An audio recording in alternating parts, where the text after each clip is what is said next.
question is, why is Australia, or New Zealand for that matter, not seen more so in that light? Both of you have played overseas. Hoops, you more recently, obviously, taking your own sabbatical and going to Japan. Is there any appetite for that for players overseas? We've seen a few in the past come to Super Rugby. James Haskell, Reece Patchell in recent years. Jamie Roberts played at the Waratahs in the last couple of years. But in terms of like experience something new, a different way of life, a different type of football, why wouldn't Australia and Super Rugby Pacific be more attractive? Oh, I think it is to some. I think we need to make it more attractive. I'd love to see South Africa back. I'd love to see that country brought back into Super Rugby. Their teams or their players slotted into No, their teams. I'd love to see that. Why do you say that? Well, I think... I hear that it's very difficult for South Africa to play in that URC. So it's very difficult for the players. So, you know, they've got to fly through Doha to get up there.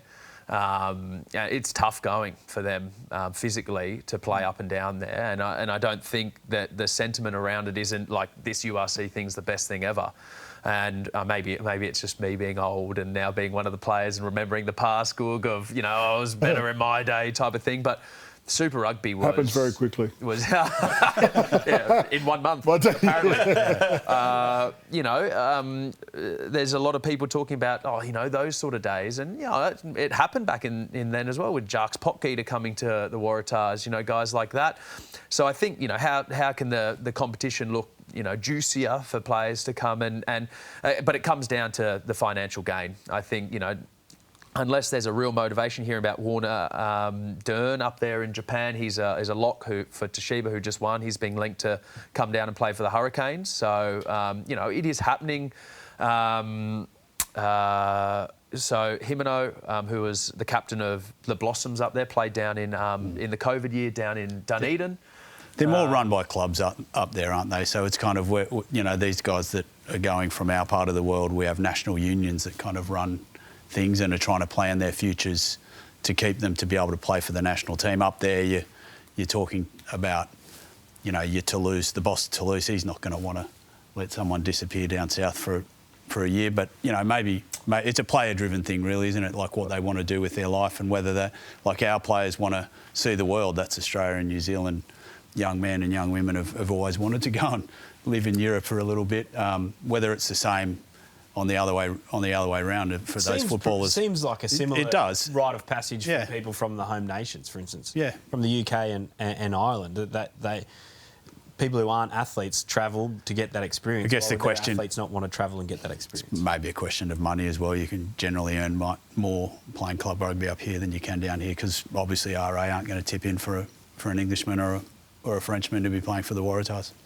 Is that the big factor? It's money. Well, it is a serious island of consideration when you're talking about the experience of rugby, and then you're talking about the compensation for the opportunity cost of what you're giving up and what's your reward for it.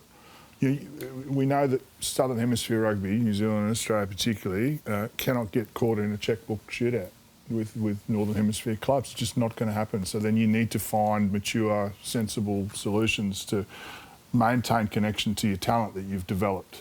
So it ties into, and quite often, look, overseas has got restrictions on quotas for very strong reasons as well. Foreign players coming in hurt your talent pathway system. So when you're spending a lot of money on school systems and competitions and club competitions to feed up, you don't want people parachuting in and harming that. So that needs to be considered.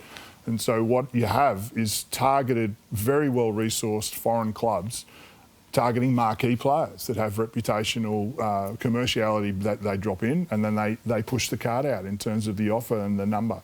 So domestic-based unions down here, Australia particularly, cannot balance that. So they need to find a way to top that up. Absolutely, financial rem structure is a big consideration for when you're talking about how long I've got in the game and what am I going to get out of it.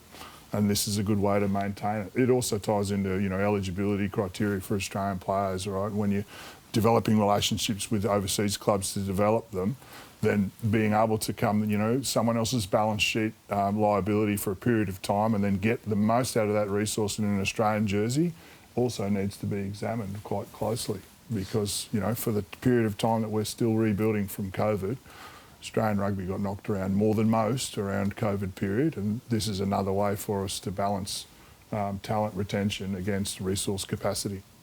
Yes, well, going and coming back is certainly better than going and never returning. I would love to see Super Rugby get to a point, probably financially, where it's an attractive sabbatical option for players. But I want to